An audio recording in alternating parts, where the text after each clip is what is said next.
In this video, I thought I will discuss a bit more about Java's basics in the sense a bit more about static classes versus non-static classes. This is something that a lot of beginners confuse because basically Java is an object-oriented programming language and we use classes like for everything. And in a normal framework, we will end up using both static classes as well as non-static classes. So it's pretty important to be clear what they are and how they can be used. So that is the main focus of this particular video. If you're an advanced user of Java, you can skip it and go to maybe one of the next videos. So yeah, this is basically for beginners and to clear the idea about static and non-static classes. So as I said, Java is object-oriented language. Everything is classes and objects. So in a very high level language, uh, in a very high level, the class in Java, it's a frame, okay? And it's kind of a structure out of which you can create real life entities. For example, you have an employee class, which will define what an employee should have, like the name of the employee, the address of the employee, the salary of the employee.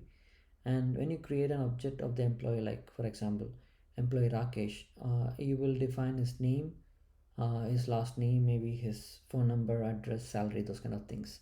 Then it becomes the object.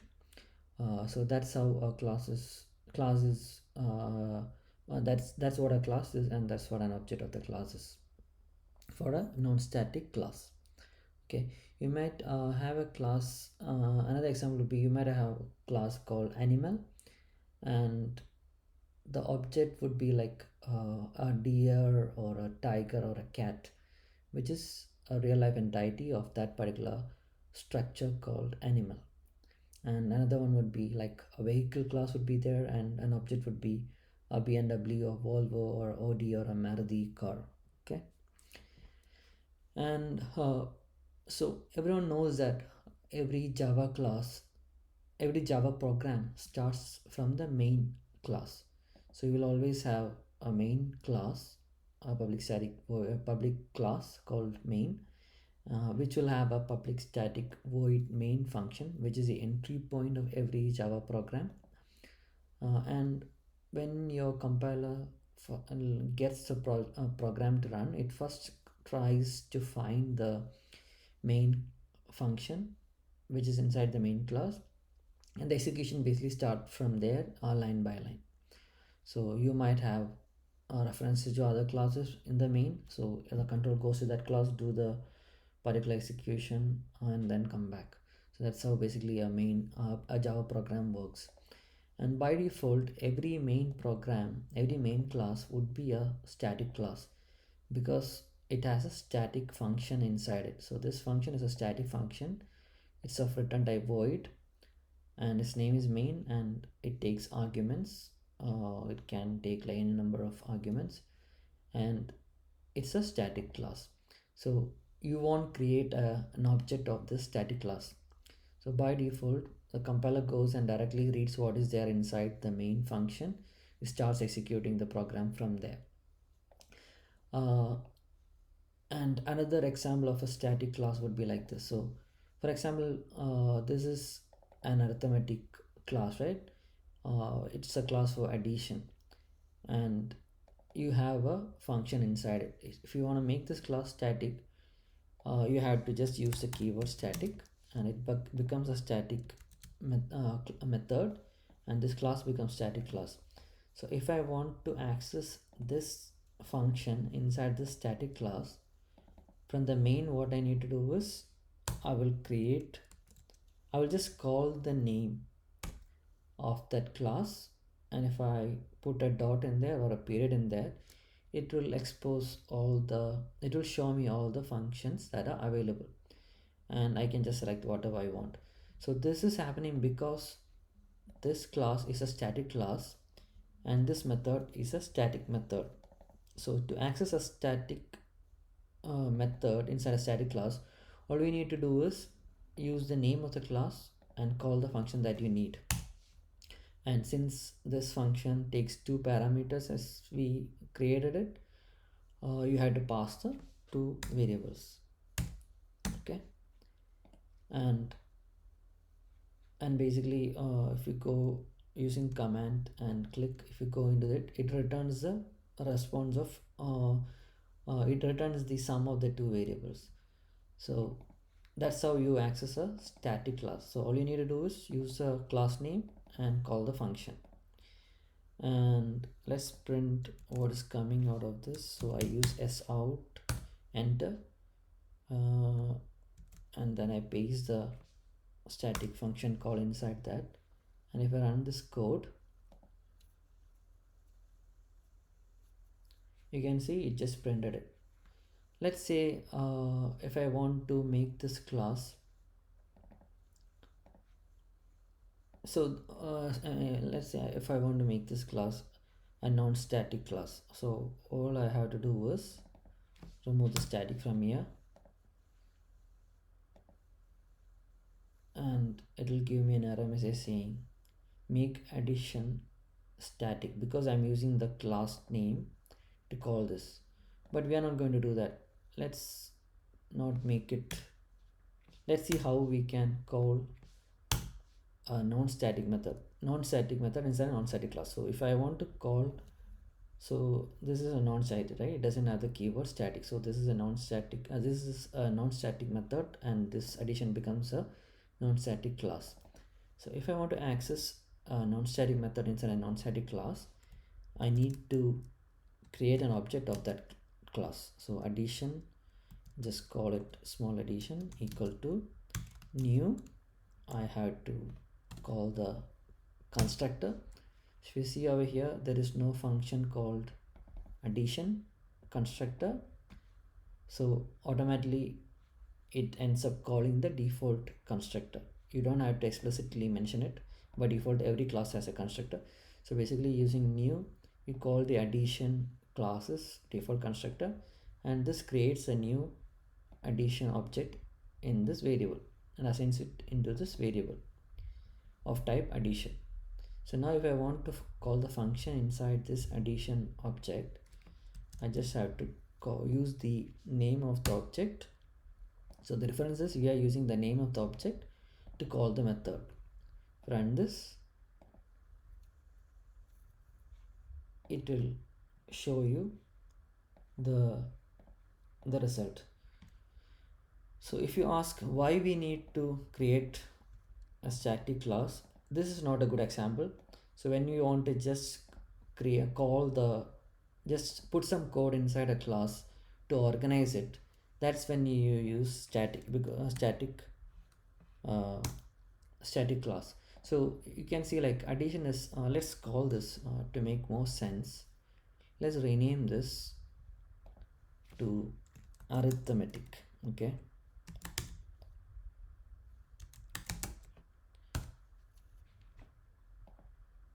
so I just refactored the class name to arithmetic, and we have addition method. So basically, let's say we are creating a utility for arithmetics. So arithmetics are like addition, subtraction, multiplication, right? So let's say we have some, so basically we have some reusable methods of type arithmetic, and we want to just keep it at a place. So that's when we create static classes. This kind of scenarios where you just need a utility class in which you need to create some utility function, that's when you create this kind of static methods and static class. So we don't, so this doesn't relate to any real entities in the world, right? For example, like when you create an employee, when you want to create like 10 different employees, so employee become a class becomes the structure, and each of those objects are real life entities, right? But for arithmetic, there is only one type of arithmetics. You don't have arithmetic Rakesh, arithmetic Rahul, that kind of different objects, right? All you have is, we'll only have one arithmetic class and only have one type of arithmetic method. So this is like not something that changes. So in that scenario, we use an arithmetic static class, and we'll have each of the methods inside that which are static methods. So the scenarios in which we really don't have real life entity relations. We just have utility that we need to call. Then we use static classes. So all we need to do is just use the name of the class and just call the function that we need. And if you want to create uh, arithmetic multiplication, all you do is you create an arithmetic multiplication method and you just call that guy using the class name multiplication method. And this doesn't need, or this doesn't require any object creation. All it needs is call the method, call the class and call the method. At the same time, let's say the same example, we have an employee. Okay, let's say we have an employee class and we need to create and let's say uh, he has a first name, he has a last name, and let's say we have a constructor which will set the values. Just make it public. Wait, employee, and we will set we can use this to initialize the variables. So first name comma last name. I have to specify the type, string. Then using this we will tell that we will set the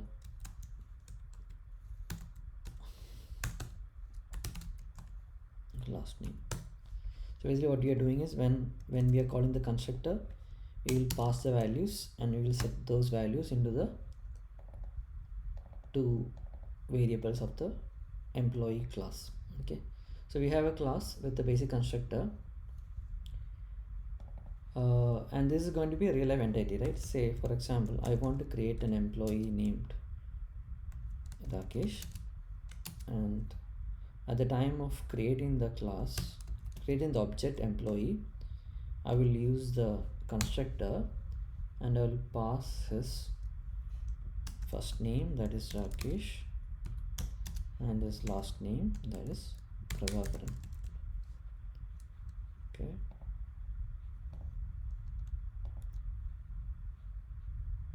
what happened here?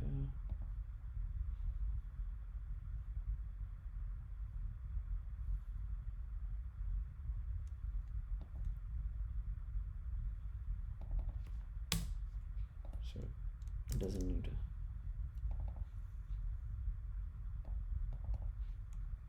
So it doesn't need the return type, it's a constructor. So yeah, so we pass basically the first name and last name and create the object. So this is why you use a constructor. So constructor is used to initialize the variables of an object. If you want you can do it, if you don't want you can keep it empty and you can just use setters to set this. So for example, yeah, as I said, if you want to have some real life entities, you create a non-static class and at the time runtime you pass values and you create the object. So if I want to print the name of the full name, let's say we are printing the full name, all you have to do is call Rakesh dot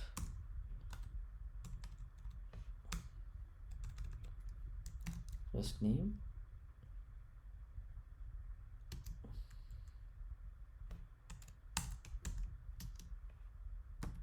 plus Rakesh dot last name.